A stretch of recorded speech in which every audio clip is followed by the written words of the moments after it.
गुरुजी अरे लिख दीना हमारो हजरिया हे गुरुजी ले ले आई कॉपिया कलमिया हे गुरुजी अरे ले ले आई कॉपिया कलमिया हे गुरुजी ले ले आई कॉपिया।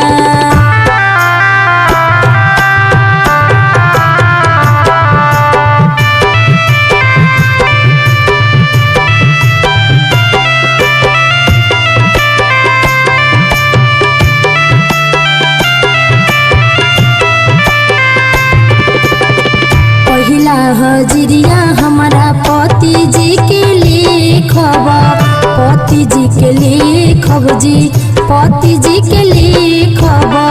पहिला हजरिया हमारा पति जी के लिखब, बनल रहे हमारो सुहागवा ए